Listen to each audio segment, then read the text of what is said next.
Olá, estamos iniciando aqui um bate-papo aqui na FEQINFAR, a Federação dos Trabalhadores nas Indústrias Químicas e Farmacêuticas do Estado de São Paulo, que agrega 32 sindicatos filiados, representando, através desses sindicatos, 195 mil trabalhadores na base, nas indústrias químicas, petroquímicas, farmacêuticas, fertilizantes, transformação do plástico, etanol, brinquedos e instrumentos musicais e outros segmentos importantes na vida das pessoas e importantes na geração de emprego. E para iniciar essa conversa, esse bate-papo, nós estamos aqui com Daniel Ferrer, que é economista do Diese, representa aqui o Diese na nossa subseção aqui da FEQINFAR, e também, Daniel, é advogado, né? Conhecedor aí do mundo do direito. Esse bate-papo que nós estamos inaugurando aqui na FEQINFAR é no sentido de orientar a população, esclarecer as pessoas, a categoria, de diversos temas, né? Vamos tratar aqui de temas jurídicos, temas econômicos, de temas sobre campanha salarial, de política, de interesse dos trabalhadores, das famílias e da sociedade como um todo. E hoje, Daniel, nós vamos falar aqui, nesse primeiro bate-papo, sobre a questão de inflação, o PIB, que é o Produto Interno Bruto, e também das grandes taxas de juros e o spread bancário. Na verdade, assim, é uma curiosidade, primeiro, de saber toda essa arcabouço econômico, né? E o que isso impacta na vida das pessoas e, claro, a nossa preocupação em relação ao aumento do juro, do spread bancário e essa retração da economia, essa dificuldade do Brasil crescer nos últimos anos. Daniel, obrigado de participar desse nosso primeiro bate-papo. Então, queria passar a palavra para você e explicar um pouco para as pessoas que nos ouvem aqui, nos assistem, sobre toda essa questão de forma bastante simples. Legal, obrigado, Serginho. Vou tentar fazer esse esforço de decifrar um pouco o economês mesmo, né? Que não é tarefa fácil, mas acho que a nossa proposta aqui hoje é bem essa, né?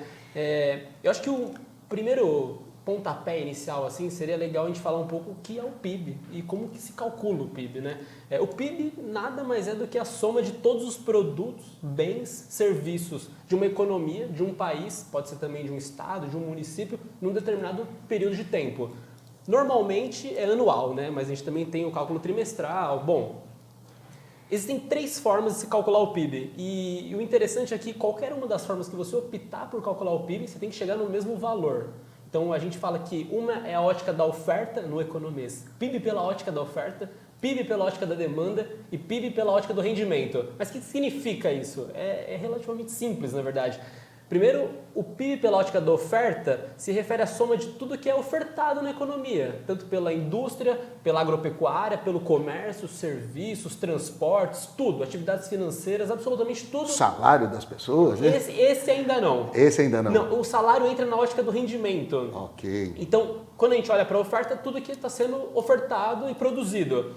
Da ótica da demanda, entra o consumo como um todo. Ainda não é o salário, porque seria o que o salário consome. Então, o consumo das famílias entra na ótica da demanda. Então, você soma consumo das famílias, consumo do governo, que a gente chama de consumo da administração pública, investimento autônomo, como a gente chama no economês, mas na verdade formação, vou soltar mais um economês ainda, formação bruta de capital fixo, é o consumo dos empresários, é disso que se trata, é investimento produtivo. E o saldo da balança comercial, exportações menos importações. A terceira forma, que não é tão habitual de se fazer o cálculo, mas também a gente chega no mesmo resultado, é somar salários, todo o rendimento do trabalho, a gente simplifica em salários, e todo o rendimento da propriedade. Lucro, aluguel, juros. Então, dessas 3 formas você chega no mesmo agregado. Certo, certo. Então, importantíssimo isso para saber como se calcula, como se forma o PIB, né? Ou seja, tudo que está dentro do Brasil, de economia, de rendimentos, de capital, de salários, de consumo.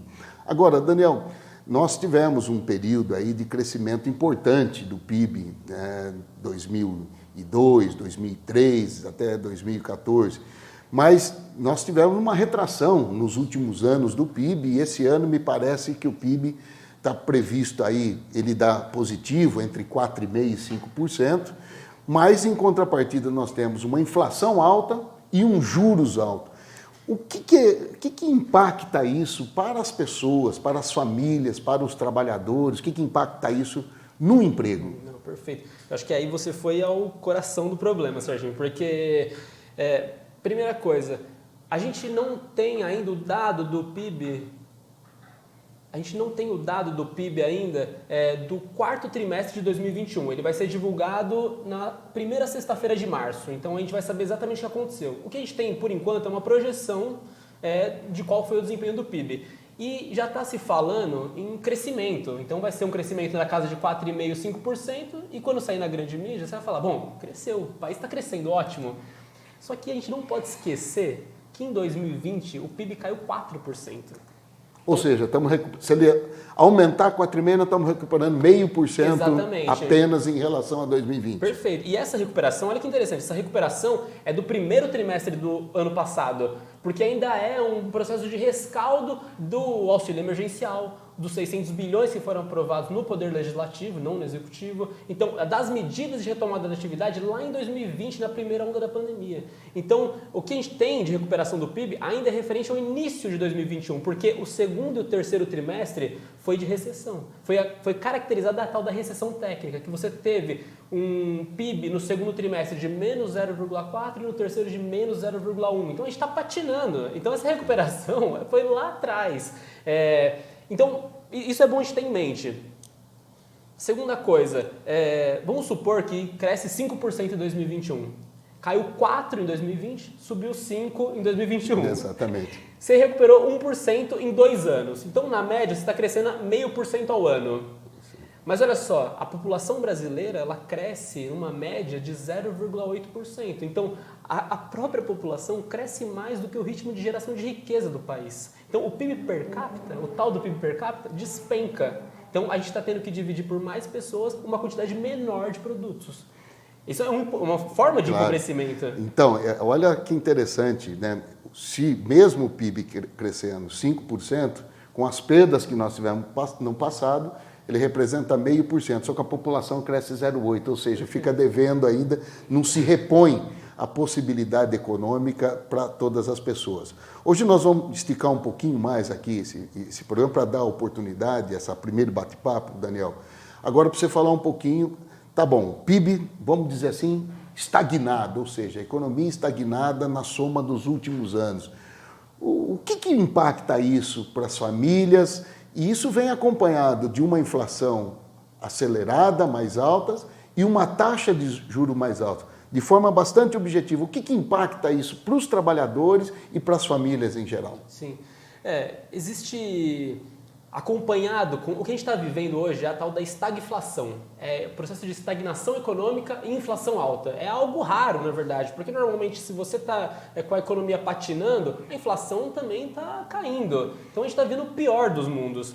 E qual que tem sido a resposta do Banco Central, do governo, para enfrentar a inflação que a gente está vivendo num período de estagnação? Elevar a taxa de juros.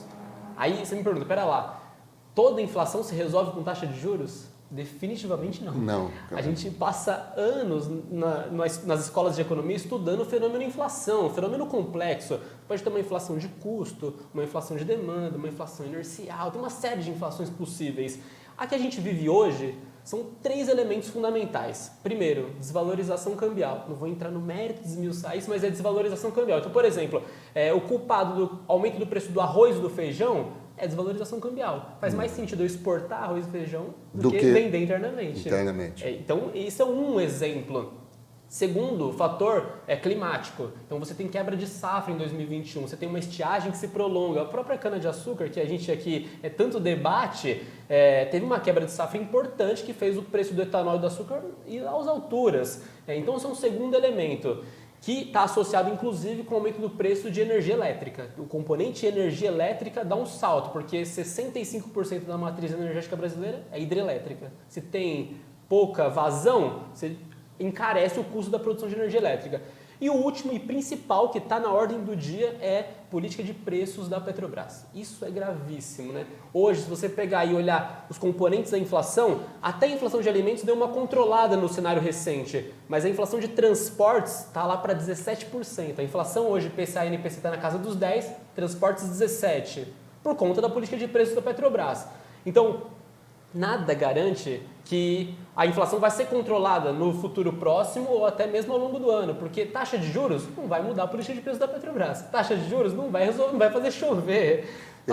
E o que é importante, né, Daniel, e aí vem o papel do movimento sindical quando realiza uma campanha salarial e consegue nos seus acordos, nas suas convenções coletivas, repor o poder de compra dos salários. A exemplo aqui que nós negociamos em 1º de novembro de 2021, a reposição integral da inflação do segmento químico. Agora, perder esse poder de compra dos salários, preços aumentando, botijão de gás, energia elétrica, combustível, todos eles aumentando demasiadamente, aí você fica devendo para o banco, né? Porque essa taxa Selic é uma taxa que geralmente não é um acesso dos trabalhadores, essa taxa, porque a taxa que o trabalhador fica devendo para o banco não é 11% ou 10%. A taxa é muito maior, chega a 100%, 200% ao ano. Então, esse é o remédio. PIB baixo e juros altos é o remédio que destrói emprego, destrói indústria, destrói a economia. Então, por isso que é importante, a gente iniciou esse bate-papo aqui falando um pouco com vocês dessa relação PIB, inflação, emprego e economia. E aí, Daniel, para a gente finalizar aqui, o desemprego no Brasil continua alto, né? Essa falta de crescimento do país e aumento da população em 0,8%, é claro, mais gente que vai entrando, são elegíveis ao mercado de trabalho. Então, o que você teria para dizer para nós sobre o mercado de trabalho e tão como prejudica essas duas questões, inflação, PIB que não repõe e juros altos? Sim. É isso que você colocou, Serginho, é certeiro, porque a Selic é a taxa básica de juros, né? É a taxa mais baixa, é aquela que o governo vai pagar pelos seus títulos da dívida pública como juros. Mas as linhas de crédito que daí derivam, o cartão de crédito chega a 350% ao ano. 350%. O spread bancário que você mencionou no início, olha que interessante. O spread bancário é a diferença entre o quanto o banco te paga quando você empresta para ele e quanto você paga para ele quando você pega emprestado. Se você depositar seu dinheiro na poupança hoje, ele vai render ao ano mais ou menos 3% ao ano. Se você pegar emprestado com cartão de crédito, você vai ter que pagar 350% ao ano. O spread bancário, essa diferença no Brasil, ela é obscena. É que esse ranking muda, né? Mas se eu não me engano, o último que eu tinha verificado, o único país que tinha um spread bancário superior ao do Brasil era Madagascar. Nossa, um país tão pequeno. Uma economia pequena. Então, olha que coisa interessante. A taxa de juros no Brasil, hoje, a taxa de juros real, mundial, só supera do Brasil a Indonésia. A Indonésia é o único país do mundo que tem uma taxa de juros real maior que a do Brasil. Mas a taxa nominal da Indonésia é 3%. O Brasil é 10,75%. Olha, gente, olha a diferença que é isso. Acho que é importante essas comparações. E nós queremos, viu, Daniel, aprofundar em outros bate-papos essa questão da economia, porque nós sabemos lá que a dona de casa, lá, o pai de família, o trabalhador, a trabalhadora, ele sabe o custo que receber o seu salário no final do mês e ir lá no supermercado, a inflação aumentando, você lembrou bem, uma inflação média de 10%, 11%, mas o transporte público subiu mais, os índices da cesta básica, da alimentação subiu muito mais, o preço da carne, né? Então, é importante nós entendermos isso. Como nós vamos entrar num ano eleitoral, nós vamos ter que falar muito disso também, para perguntar e para pautar isso, da importância dos trabalhadores participar dessa economia, da importância de ter a luta sindical repondo o poder de compra dos salários para não deixar que a inflação faça a corrosão desse poder de compra. Então, Daniel, acho que como primeiro bate-papo, nós falamos aqui de PIB, de inflação e de taxa de juros. Então, essa fórmula de hoje, né, é destruidora de empregos e de indústrias. E nós precisamos reverter esse quadro. Daniel, suas considerações finais.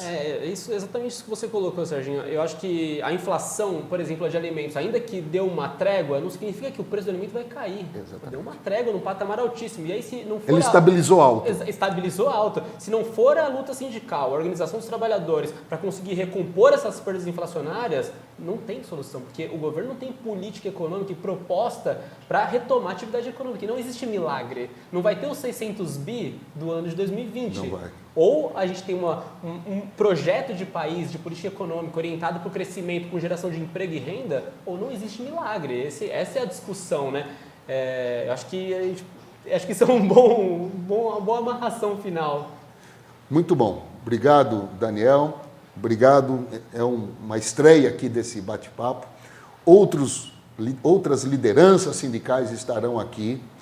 Outros advogados também. Daniel vai estar de volta conosco. Dirigentes sindicais aqui da FECINFAR, dos sindicatos filiados, convidados, para que a gente possa abordar temas. E, claro, a participação também de sugestões de vocês que nos assistem, de temas interessantes de ser tocado, dúvidas sobre economia, sobre direito, a gente pretende fazer um programa bastante participativo de todos.